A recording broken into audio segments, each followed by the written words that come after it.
It's over, my son. Close the portal. Cut the connection. Deny this thing away into our world. Do it now! Son, please. It will kill her. It will kill the love of my life. Of our life. Please, there's another way. Just let me go. I've suffered long enough.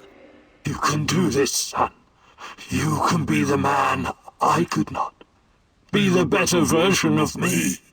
Go through the portal and face this thing. Undo the harm we both caused Tanya. No, do not do this. Kill me.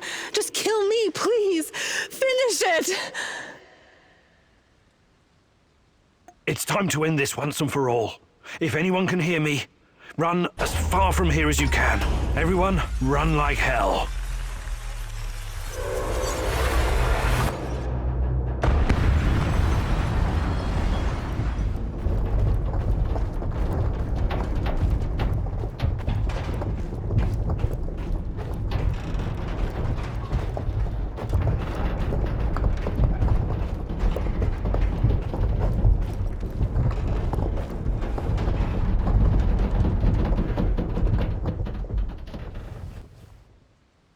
Thank you for showing me the way.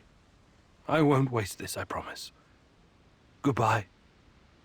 You can rest now.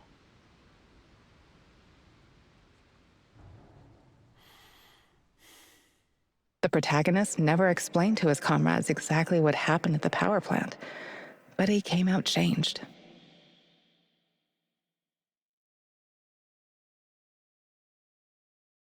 The Chernobylite vanished entirely. The zone is now free of it.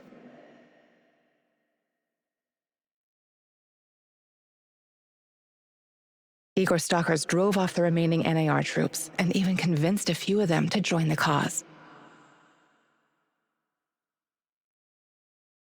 Now they're working together for the good of the Samoshels, tracking down the few remaining monsters still roaming the area.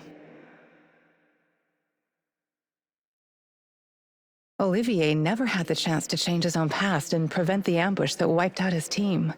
His obsession almost steered him down the dark path of treachery, but in the end, he redeemed himself by helping Igor with his mission.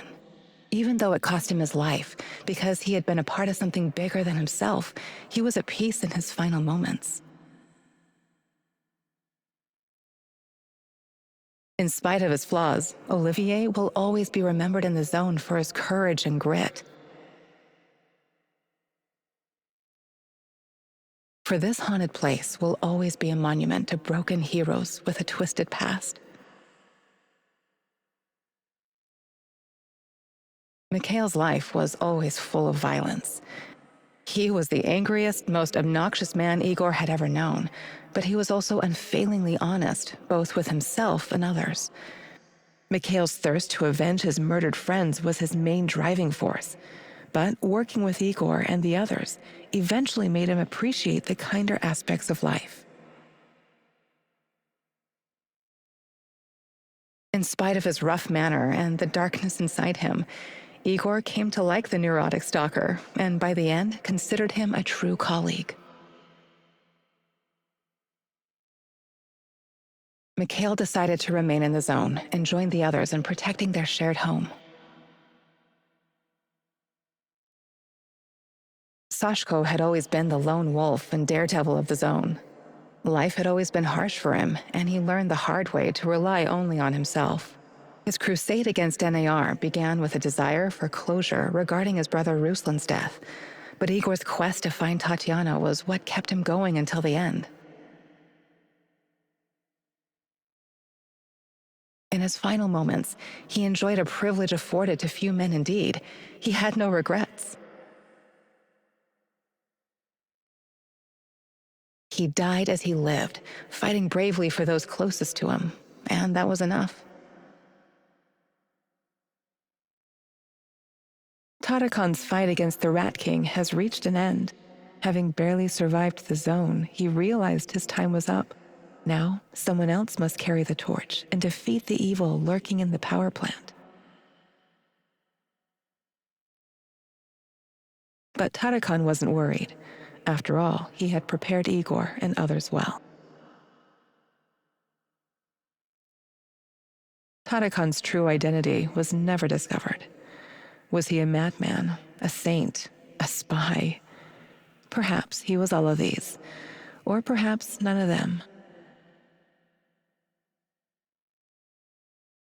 But one thing is certain. The old man was a true child of Pripyat. His restless soul will forever wander its marshes and woods.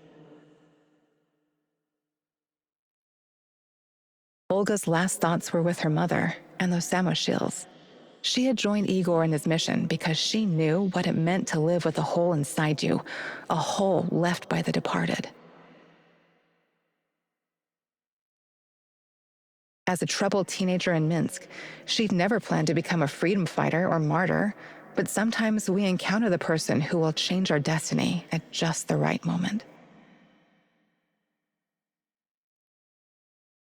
Life is unpredictable that way. Olga will always be in the hearts of all the Samoshils whose lives she touched. Like so many before him, General Kozlov made the wrong choices while chasing a dream of the good life. War taught him about the cruelty and inevitability of loss, leaving him indifferent to human suffering. His experiences made him strong, but also blind to the serendipitous moments which could have placed his life on a different trajectory. And so his death was as empty as his life. General Kozlov spent his final moments consumed with bitterness. "If I only had another chance," he said to himself. Alas, that is a privilege afforded to very few. Semenov's ambitions and neuroses almost got him killed. He was a brilliant scientist, but could never come to terms with the collapse of the Soviet Union. Though not a devout communist, Semenov could not stomach the chaotic aftermath, for it reflected the emptiness of his own heart. And so he chased his green Chernobylite dream, hoping his experiments would usher in a new world order. In reality, what he sought was to fill the gaping void in his own soul. Meeting his former student Igor saved Semenov's life, although he could never have predicted it. Confronted with mortal danger, he realized he could no longer allow his demons to determine his fate. He left the zone hoping there was still time for him to find peace.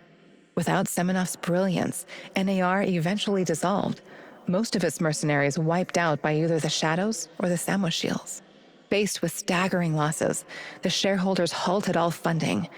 All that remains of NAR in the zone are the empty barracks and derelict labs, stark reminders of a misguided ambition based on human misery.